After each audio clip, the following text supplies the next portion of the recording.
GST on corporate guarantee अगर without consideration भी दिया है तो अकॉर्डिंग टू नोटिफिकेशन नंबर 52 2023 इसके ऊपर जीएसटी एप्लीकेबल हो जाएगा। इसमें एक एक्सेप्शन है जो वीडियो में देखेंगे बाद में।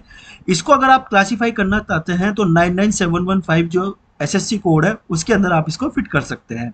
टाइम ऑफ सप्लाई की बात इस नोटिफिकेशन के अंदर नहीं है, तो आप सेक्शन 13 को देख सकते हैं जो कि बताता है date of issue of invoice या date of provision of service as the case में भी, उसके अकॉर्डिंगली टाइम ऑफ सप्लाई हो सकती है। ट्रांजेक्शन वैल्यू के अंदर इसके अंदर रूल 28 के अंदर एक नया प्रोविजन जोड़ा गया है जो ट्रांजैक्शन वैल्यू को डिटरमाइन करने की बात करता है। कौन से केस में? जिसमें कॉर्पोरेट गारंटी दी हुई है और वो भी विदाउट कंसीडरेशन।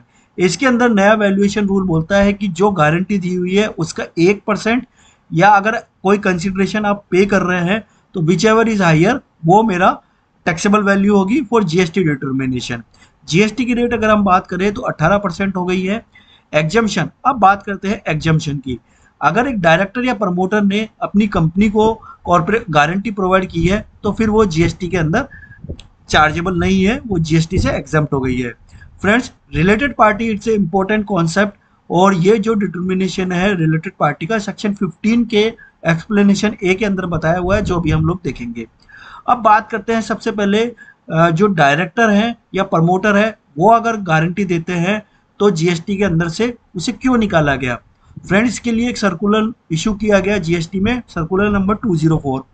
उसके अंदर आरबीआई का एक सर्कुलर का रेफरेंस दिया गया कि अगर कोई भी डायरेक्टर अपनी कंपनी के बिहाफ पे गारंटी प्रोवाइड कराता है तो उसे किसी भी तरीके का कमीशन, ब्रोकरेज फीस कंपनी पे नहीं कर सकती है, डायरेक्टली और इनडायरेक्टली।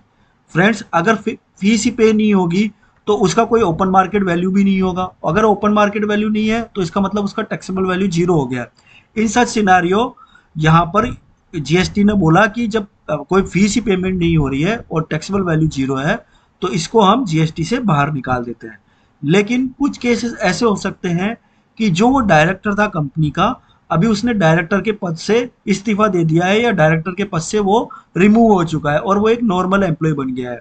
फिर भी अगर उसकी गारंटी चालू है और वो मैनेजमेंट से कनेक्टेड नहीं है तो फ्रेंड्स ध्यान रखिए कि उसकी गारंटी चालू है तो उसके एवज में अगर उसको कुछ रेमुनरेशन, कंसिडरेशन पे किया जा रहा है, या हो सकता है डायरेक्टर होते हुए भी किसी भी रीजन से अगर उसको रेमुनरेशन वगैरह पे किया जा रहा है तो फिर इस केस के अंदर जीएसटी एप्लीकेबल हो जाएगा। तो डायरेक्टर या प्रमोटर अगर कंपनी को गारंटी प्रोवाइड कराते हैं, एक केस तो वो कोई भी कंसिडरेशन नहीं ले रहे हैं, जीएसटी एप्लीकेबल नहीं होगा। लेकिन एक केस जहां पर वो कंसिडरेशन ले रहे हैं, दो आरबीआई सर्कुलर के अकॉर्डिंगली उनको कंसिडरेशन पे नहीं किया जा सकता, फिर भी अगर वो ले रहे हैं तो फिर जीएसटी एप्लीकेबल होगा कौन से अमाउंट पर, जो भी उनको पे किया जा रहा है। लेकिन कॉर्पोरेट गारंटी के केस में इन्होंने ये बोला है कि चाहे आप अमाउंट ले या नहीं ले, मतलब एक कंपनी दूसरे कंपनी को अगर गारंटी देके कुछ लोन वगैरह दिला रही है तो जो पहली वाली कंपनी है जिसने गारंटी दी है वो दूसरी कंपनी से अमाउंट लेती है या नहीं लेती है, कोई कंसिडरेशन लेती है नहीं लेती है, फिर भी उसको जीएसटी एप्लीकेबल हो जाएगा। फ्रेंड्स, अभी सबसे पहले बात समझते हैं रिलेटेड पार्टी, क्योंकि यहाँ पर रिलेटेड पार्टी का वर्ड यूज किया गया है।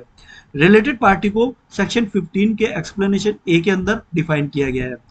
इसके अंदर section 7 sub section 1 close C बोलता है, रीड विच शेड्यूल 1 का सीरियल नंबर 2, कि अगर रिलेटेड पार्टी में कोई भी ट्रांजैक्शन हो रहा है गुड्स या सर्विसेज से रिलेटेड जिसका नेचर होना चाहिए फर्दरेंस ऑफ बिजनेस, चाहे वो विदाउट कंसिडरेशन हो या विद कंसिडरेशन, उसके ऊपर जीएसटी एप्लीकेबल होगा ही होगा।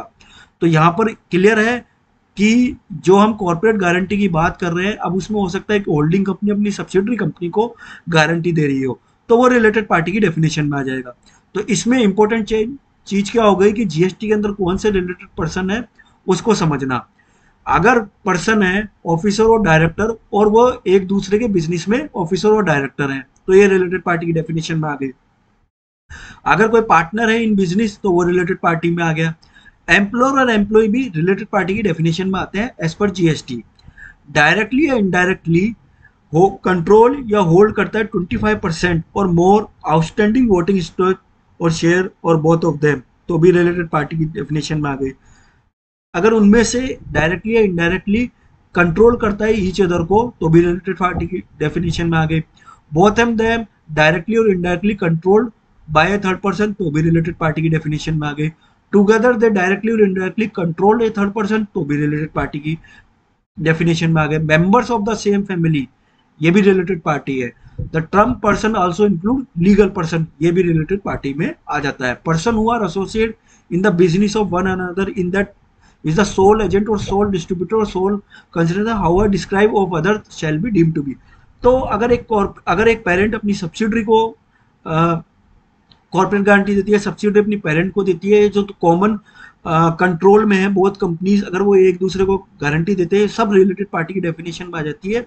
और उसमें जीएसटी एप्लीकेबल होता है, चाहे विदाउट कंसिडरेशन हो चाहे विद कंसिडरेशन हो। और वैल्यूएशन मैकेनिज्म इन्होंने अलग से दे रखा है विदाउट कंसिडरेशन के उसमें। वीडियो अगर अच्छा लगा हो तो लाइक शेयर एंड सब्सक्राइब करें। टिल देन जय हिंद जय भारत, धन्यवाद।